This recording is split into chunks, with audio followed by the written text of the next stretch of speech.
guys, Gary Lucas with Obsidian Painting here. I figure it's about time I do this. We're gonna paint the wings of the Sanguinor. And it's long overdue, but here we go. Okay, so the paints I'm gonna be using is I'm gonna be using Chaos Black. You can see that there. I'm also gonna be using Fortress Gray. I'll also use Codex Gray. I'm going to be using Adeptus Battle Gray, and I'm going to be using Skull White.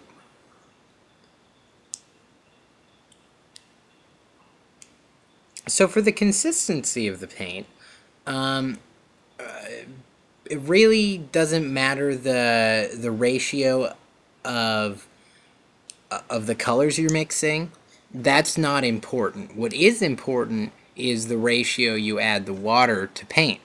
And I like to do fairly thin paint, and I'm going to demonstrate this. But I'm essentially using 3 parts water to 1 part paint, at least. And that's kind of what this is. But if you want a more, like a smoother finish, you can go further. And I just use distilled water. Now for anyone asking, I'm going to be using my Raphael brush. It's a Kolinsky Sable brush, and it's an amazing brush.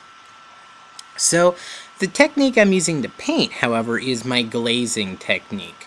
There's a lot of talk about what this technique actually is and whatnot, but I just consider it glazing because it uses the same idea as glazing. Now with glazing, essentially it's to tint the surface, not to fully change it or to fall into recesses. You're using thin down paint, but you wipe your brush off on a paper towel, so that way barely any paint comes on, goes on the miniature when you go to paint it. As you can see here, there's like nothing. It's just barely tinting the color, and you want to go over it many times. Now you can see that I'm kind of pushing towards the part that I want most of the pigment, and in this case I'm shading. This is the beginning of the shading process, and I'm pushing the paint towards where I want it to be darker. And this right here is just a little bit of Fortress Gray with Adeptus Battle Gray mixed in. And the key point here is to make sure there's nothing on your brush. You want to wipe that brush off on paper towel, and you want to make sure nothing, like you don't want thick paint, you don't want a lot of paint on the brush. You want to wipe it off on paper towel till nothing comes off the brush. You want to keep going until it looks like nothing is coming off, and then that's when you know you have just the right amount of paint on. And it's really simple. This technique is really easy. It just takes time, right? So as you can see, I'm doing many layers, but the layers, because the paint's so thin, only takes like a second to dry, and then I move on to the next layer. And you just keep repeating the process till you get the desired look you want. Right. Now for the smaller feathers, I kind of cheated a little bit and just kind of went over the whole thing, just because they're really tiny and I didn't want to spend the time going over each individual at the moment. When I go into highlighting, I'll do that though.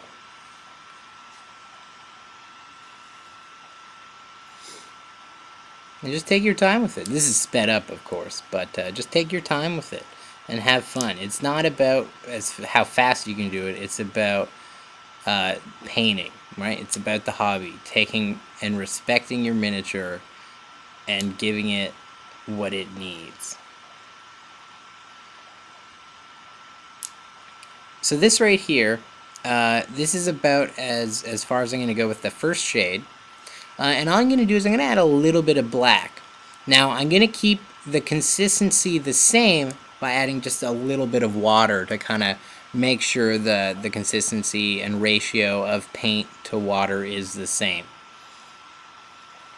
And once again, I'm just pushing the pigment to where I want it to go.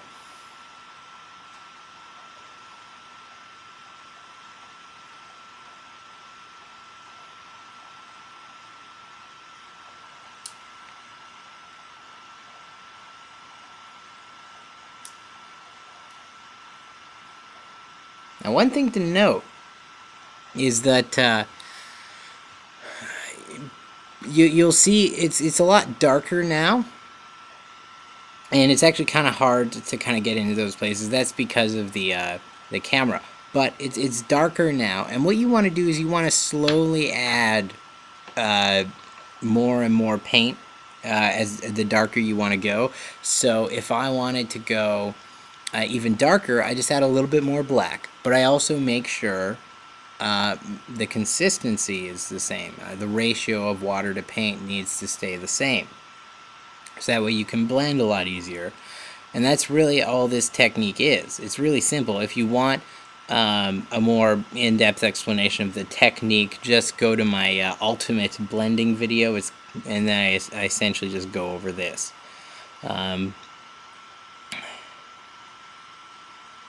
Now, you could use this same recipe actually to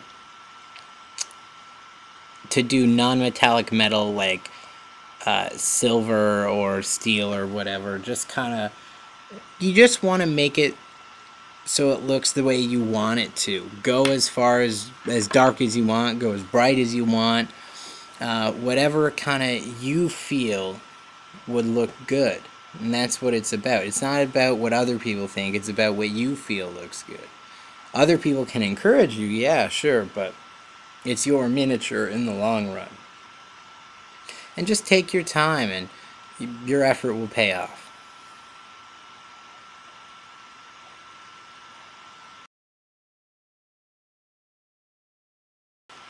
So right here, I added some more black, but I also added more water to keep the consistency the same.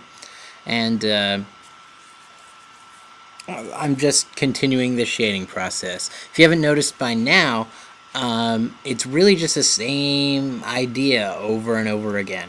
But what you want to do is you want to actually shrink the area where you start putting your brush from. So as you can see, I was putting the brush kind of almost all the way up at the tip, but now I'm starting probably a couple millimeters ahead of that, because I want to create a gradation, a smooth gradation. And this technique, as I said before, is really simple. There's really nothing to this. It's all just a matter of practice. The more you practice, the better you get. So buy some more models, get them going, and you'll get really good really fast. There's really nothing to it. It's just how hard you want to work to get there. Okay? And most of it's just about taking your time. Don't try to rush. We're not in a hurry. And if you are in a hurry, then painting miniatures to a high quality is really hard to do. So just kind of take your time.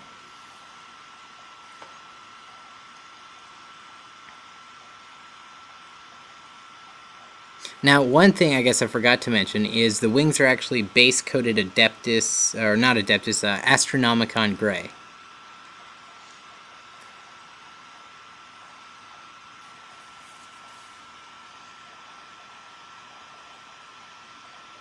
It's all about control, putting the pigment where you want to put it.